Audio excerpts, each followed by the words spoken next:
Hello everyone, hi. So today I will be looking at from failure to IT job offer, my CompTIA A plus journey. So I recently posted a video. I posted a video on how I passed my CompTIA A plus, but there was something that was missing on that video of letting you know that I did this exam twice. Yeah, this is what we don't actually talk about, but it's good we talk about it because it encourages others to know that once you fail the exam, you shouldn't give up. It's time to get up and move. Okay, so I'm going to be giving you my journey from failure to IT job offer, how I failed my CompTIA A plus exam the first time. Okay, so let's keep this rolling. Let me be real to you, okay? So my first CompTIA A plus exam, I was crushed, like I was crushed all the time. The energy, the money I put into studying, I felt like it was a complete waste. That was my feeling. It was a complete waste. But what I told myself is that failure was the best thing that ever happened to me. Um, Even though I wasn't happy that I failed, because I did study very, very hard. But later, it became something that I was happy that, it was like a process in my life, and I came out of it. And I'm going to share that story with you, so about the failure. I went into exam thinking that I was ready. I watched the YouTube video, I read some online notes, and I figured, everything was like all set for me. I was like, how hard can this be? I've covered everything. I found that I missed the passing score by just few points. Trust me, I felt that so bad. Just few points. I think it was 5. At that moment, it hit on me so hard, like maybe I'm not cut off, cut out for this IT stuff. I'm not cut out for it. And I was thinking, should I quit? I said, no, I've spent so much time. I've read the book, the textbook that I bought, I've gone through YouTube. I've gone too far. Failure was in Quitting wasn't part of my plan. It wasn't part of my schedule. So instead of quitting, I said, I'm going to do this. I decided that I am going to do this. I was not going to just stop. I because when you've invested so much time in doing something, and when the result comes out and you see just few score, even if the score was large enough, um I know it hurt because the time, money, and everything that was spent, but this kind of make you understand that, oh, this is where I did wrong, this is what I didn't cover, or this what escaped me. um Failure shouldn't be part of this bargain. When I started the journey, I wasn't thinking about failing, and I wasn't thinking about quitting. And if failure occur, then I shouldn't quit. So it is my decision to decide if I was going to quit or I was going to continue. That was my decision. I should be able to make that decision. So my decision was to move on. So I I have a comeback plan. I call it a comeback plan, such as I completely changed my approach. Here is what I did differently. Okay. And before we look at that, I'm going to tell you what happened on that particular day of the exam. Like I said in my previous record in my video, that I had my objective printed out. So I tick once, I read, I tick, I go back. That was not my first approach. Because I had that objective in my hand. I just looked at the objective. I wasn't taking it. That was not my first approach. It was when I failed my CompTIA A plus first time that I I introduced this format, this approach to how I should continue with the reading and make sure I pass the exam. So the approach of taking the question objective was the approach that I incorporated into my reading plan that helps me to cover up the syllabus, okay, the objective. Because during the exam, I was so confident of the fact that I've done it, I've read it. When I go on YouTube to go through the questions and answer, I was sure to get like 9/10, like 90, 95 of the questions. So I was so confident. But what happened was that there was a particular part of this objective that I did not cover. I did not read it at all. I did not see it. Because at that time, I wasn't using the approach of ticking. So I thought I've covered everything, you know. So that's what happened. On that particular day, the performance question that came out was from that objective that I did not cover. Majority of the question, the other questions I have to multiple choice, majority of them focus on that area that I did not even touch.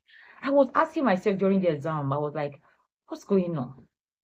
This thing was not on the objective now. I didn't see this, just in my mind. I didn't see this. What is this? I didn't come across this, So after the exam, and I see that, okay, I didn't pass, I failed with some.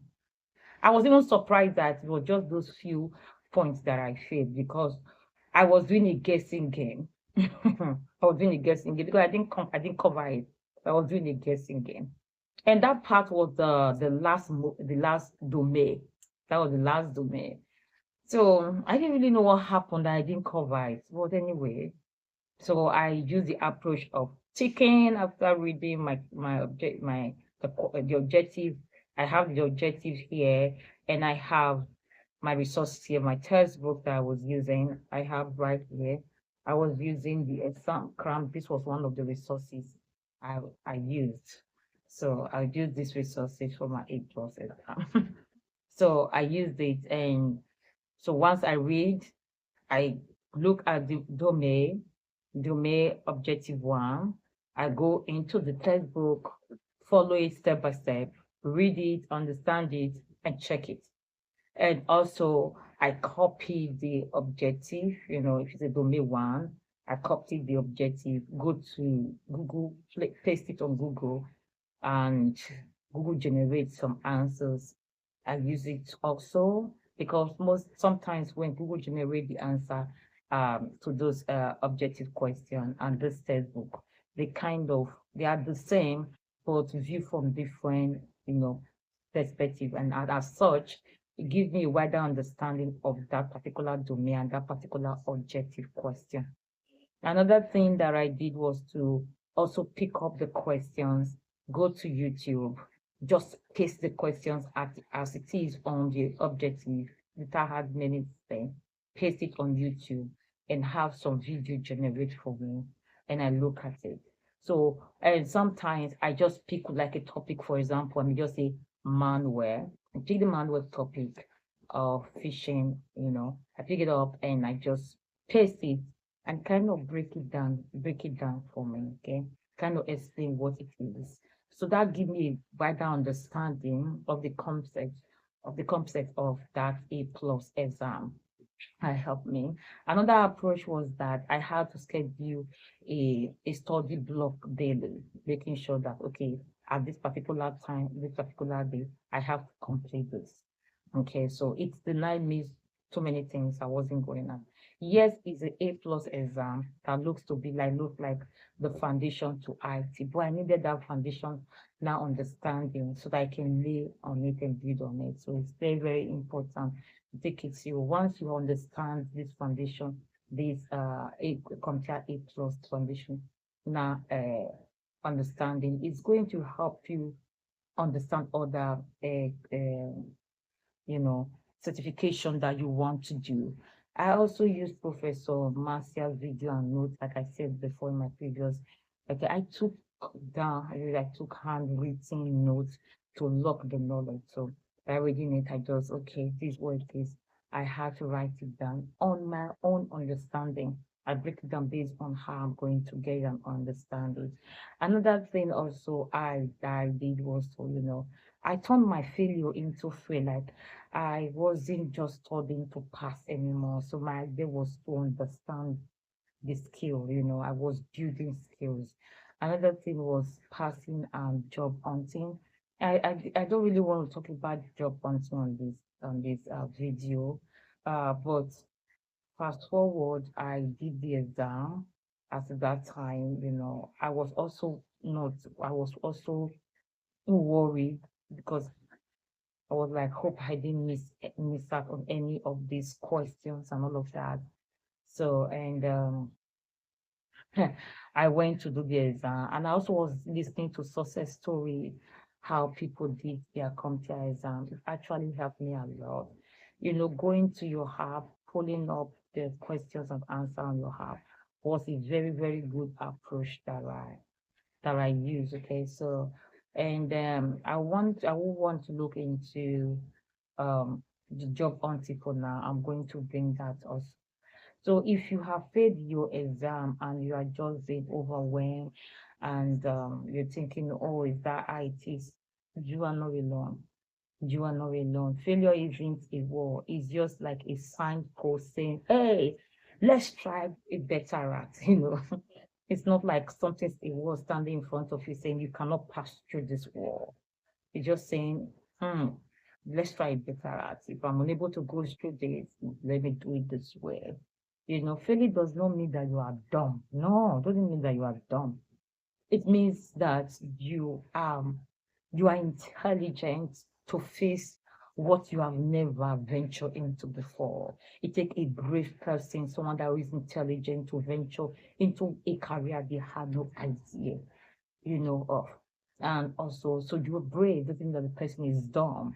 Progress is messy, but worth it. Because if you're making progress, you want to make progress, it could be messy, it could be uncomfortable, it's not convenient, the timing, working full time, taking care of a family, traveling, and all of that, or deny yourself some pleasure, you know, kind of messy, but it's worth it. Kind of messy, but worth it. I love that. In the real world practice, real world practice, memorization also. Yeah, sometimes you just memorize, but you don't have to cram and put all of this textbook on. Yeah, your story matters to your employer. Share it in confidence. Trust me. Do you interview when you ask to tell me about yourself? Tell them what happened if you have ever failed your exam. Just say the first time I did my CompTIA A exam, I failed. They want to know. It makes the interview and the employer want to know that you are resilient, you are confident. So also, you want to, so and another thing that you shouldn't forget, believe on yourself and trust yourself. Know that if you fail, get up, move on, because someone has gone through that before. You know, I just want to let you know that I went from failing the A+ to starting a real career in IT. So you can hit that like button, and if this help you, drop a comment. If you have something, if you have been through something similar, and subscribe for more honest career content. We are all in this together. We are all in this together. Okay.